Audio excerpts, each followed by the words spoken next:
Hi, everyone. So, today I want to talk about free will. It keeps coming up. And this morning, on my walk in the wetlands, free will came up again, as it has on so many occasions. But at the same time, a rainbow appeared. A beautiful rainbow. Love rainbows. And how does this relate to free will? Well, what happened when I was thinking about free will and saw the rainbow, I realized that there were two different ways that I could actually look at the rainbow. The one way was with my thinking mind and to break down the rainbow and how the rainbow actually is sunlight, and the sunlight falls onto raindrops in the air, and the white light gets broken up in those drops, and out comes these different colors in this remarkable way, in such a coherent and such a coordinated way. Beautiful, nice, beautiful arc shape to that rainbow. But there's another way that I could see that rainbow, and that was with kind of you could say, see it with my heart. And then the rainbow was just magnificent. The rainbow was awesome. It really was. I just stopped and looked at it and smiled, and had such a good feeling just watching that rainbow, at the magnificence of it all, and how we have rainbows for humans. My dog wasn't interested. He was busy sniffing around, but me, this human being with eyes to see, could look at the rainbow and feel my heart opening to it. So two very different ways of looking at the rainbow, and why scientists get so excited about their mathematical problems. It's just maths, but hell, they get so excited when they think what those figures represent. And for them, for a scientist looking at the rainbow, you can just look at it from a scientific point of view and get a lot of pleasure out of it as well. But very different to having your heart opened up. Having your head opened up is one thing, your heart is another. So how does this apply to free will? Well, that's interesting, because you could say that there are also two ways of looking at free will. There's the way of my head, my thinking mind, which we often refer to as the ego uses thinking. So the thinking mind is one way, and then the heart is another. So free will, when you come to free will from the point of view of the thinking mind, then thinking works by comparison. Right and wrong, and yes and no, and I don't like. That's thinking mind. And the thinking mind is just another name for me, for ego. Of course, the ego is much more complex than just thinking, but the thinking is where the ego often goes to, because the ego likes to be in control, and it uses thinking. It has a direction it wants to go, and right and wrong, and comparisons and judgments. That is where the thinking mind is involved. I don't like the word ego or soul, actually, even.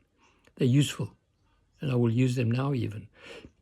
But for me, the ego is what I call the contracted self. And the soul is what I call the expanded self. Because you can't make a cut-off point between ego and soul. Where is that cut-off point? It doesn't exist. Try find it, it doesn't really exist. So it's much more useful to think of the self as a contracted aspect and an expanded self. The contracted aspect is actually really necessary. Sometimes one really does need to confine oneself to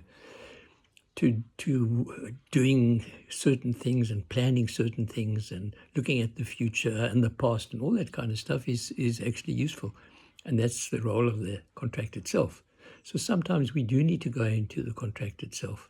And then there's the expanded self. And what is the expanded self? Well, the expanded self doesn't have the kind of limitations of the contracted self, because it's expanded. It sees things differently. It sees the big picture. It's able to connect to feeling. The contracted self is connected to thinking, expanded self connected to feeling. But obviously, thinking and feeling are both required in the world that we live in. So the question then of free will, when it comes up, is, well, who wants free will? Contracted self. Wants to be in charge, wants to know where it's going, wants to have certain outcomes. That's contracted self. And it's very narrow-minded, and it needs to restrict circumstances because it needs to follow along a particular direction. So it's useful. But if it loses contact with its own expanded self, then it becomes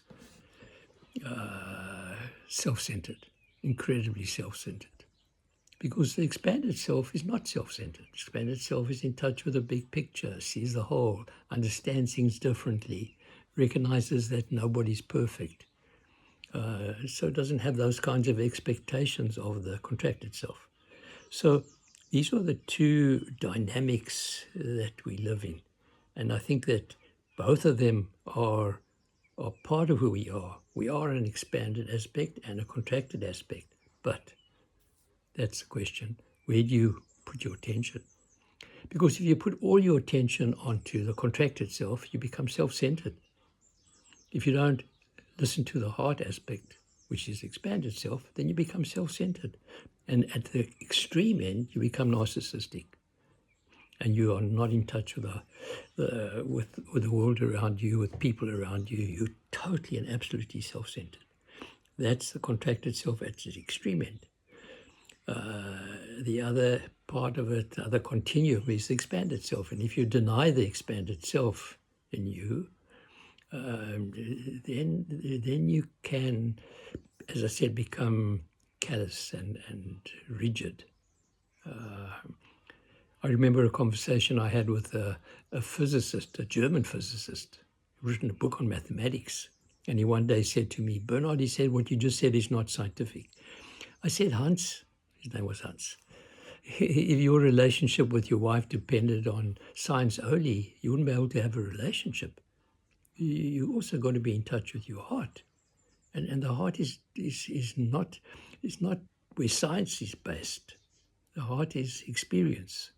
So these two dynamics, and I often bring them up in different kinds of ways because it's so important to understand this, that we have this expanded self and contracted self. The contracted self is the one that wants free will. What about the expanded self? Does it want free will? It doesn't. It's not interested in free will. Why? Because the expanded self recognizes that there's a much bigger story, that there's a much bigger intelligence sitting around it, as it were. And so for the expanded self, it doesn't need free will. It's interested in the dance. It's interested in singing the song. It's interested in coherence. It's interested in balance. Those are the questions that come up for the expanded self, not free will. Free will is the contracted self who wants to be in charge and wants to be in control. For the expanded self, it's a different story. It's about heart stuff and what is my heart saying over here, and how can I dance in a way that brings coherence and order and harmony for me? That's the voice of the expanded self. So ask yourself, how are you operating in the world? Can you move comfortably between the contracted self and the expanded self in every moment? Knowing when contracted self is really useful and when you need to bring in the quality of the expanded self, that sense of wonder and awe. Have a good day.